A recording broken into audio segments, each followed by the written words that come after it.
Okay, hi everyone and welcome back to my channel. Today's video is about whether you should date a married Filipino lady and what the consequences might be, because it can be very serious.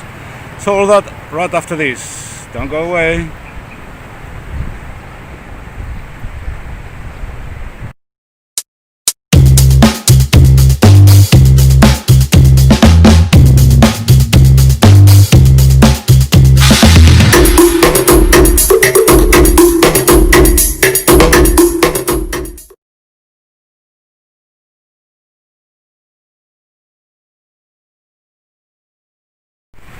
Marianne is now with me today. She's sick. She's at home, so I'm doing this by myself today.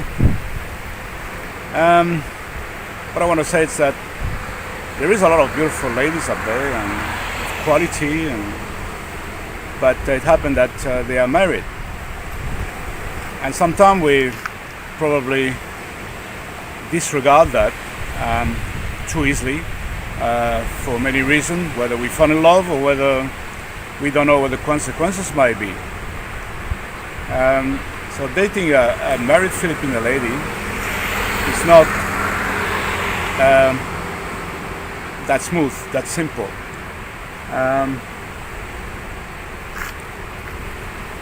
You could be taking a lot of risk because the law in the Philippines. What I'll do is, when I go back home, I will dig out in the computer and show you and put some links in the description box below. What I cannot tell you is that you need to be very careful. You need to be mindful. You need to be mindful. You need to ensure that even if it's only a single lady, a single mother with kids, even in that case, just make sure that the husband doesn't know what's happening. The husband doesn't know where you guys are and what's happening. So watch out with your Facebook. Facebook is the worst thing for evidence at the court, because you could be taken to court by the husband, and he can do some demands as well. So you got to be very mindful in what you do and how you do things with a married Filipina. So let's have a look now on this on my laptop. I'll show you what the laws are in the Philippines, and we talk about that. Okay, we're now in front of the computer. This is the first view of this extract of the Philippine laws on adultery, concubinage, and marriage nullity by an international lawyer, Jeremy Morley. I know it's a bit old, but it's pretty much current. So we first read here that the Philippine laws criminalize adultery and concubinage. Both are deemed crimes against chastity under the revised penal code of the Philippines and are treated as sexual infidelity in the family code. Okay, so it's a pretty serious thing here in the Philippines. Now, the law discriminates against wives. The crime of adultery can be committed only by a wife and her paramour. Amazing. The husband need only prove that his wife had sexual intercourse with a man other than him. Wow. So, as you can see, it's pretty much tough against the lady rather than the man. And it's really unfortunate. So there's no equality here as such, like in Australia, America, or other countries, or the Western country, as a matter of fact.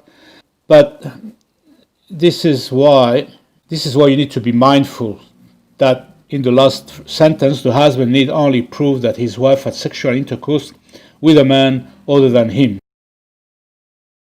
Now, this is more towards the husband. The crime of concubinage can be committed only by a husband and his concubine, but it requires that the wife must prove that her husband has kept a mistress in the conjugal dwelling. Wow. Or has had sexual intercourse under scandalous circumstances, or lived together with his mistress in any other place. that last sentence here could be probably be taken as a, I would say, a leverage, if you like, in case of a dispute. But anyway, we'll go back to that after. The penalties are also quite different. For adultery, the guilty wife and her paramour may be imprisoned for up to 6 years. Okay, so wow. So you and your married Filipino lady could go to jail for up to 6 years. That's what it says there. For concubinage, the husband may be imprisoned for up to 4 years and 1 day, while his concubine may be merely banished but may not be imprisoned. Very interesting. The law worked to the great disadvantage of women, obviously, yeah. There is no divorce in the Philippines, and abandoned wives are often accused of adultery in order to force them to agree to their husband's petition to nullify the marriage. Okay, so that's interesting. I mean, this video is not about how to divorce, but as you can see, there's some, you can probably read between the lines there, there's some clue on what can be done to nullify a marriage. The Philippine Commission on Women reports that in many cases, women who are faced by these threats are forced to forego legitimate custodial claims of the children, while some are forced to give up their claims of conjugal properties, assets, and the like. So that's very, very tough for the wife. So yes, we need to be very, very mindful, obviously. Now, how can a husband find evidence against his wife and affect you?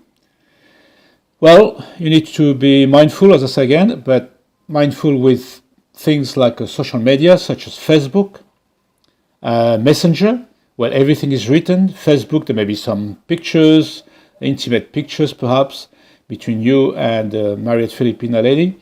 So, and also text messages on the phone.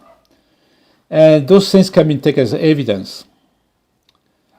So be mindful, guys. And I'm not saying that in every case, there's problems, but I'm pretty sure it's a very, very small percentage of that happening.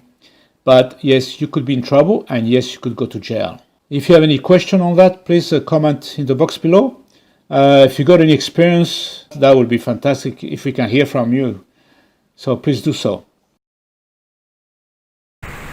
This is a very sensitive subject, and I don't mean to scare anybody, but surely you need to know those things before we commit with a married lady. To finish this video, I'm pretty sure that there's a lot of guys up there, you guys, with married Filipina, was really very happy and everything goes well, and she probably had kids and everybody happy, everybody love each other, and this is fantastic, wonderful. But still, I recommend to keep a low profile. And friends and Facebook are probably the worst enemies. So keep a low profile on Facebook, a new account perhaps with different phone number. But that's the thing that you got to do. You got to be careful. You got to be very mindful. And good luck with that. And don't forget to share, like, subscribe. And well, God bless you all. Until the next video. Cheers.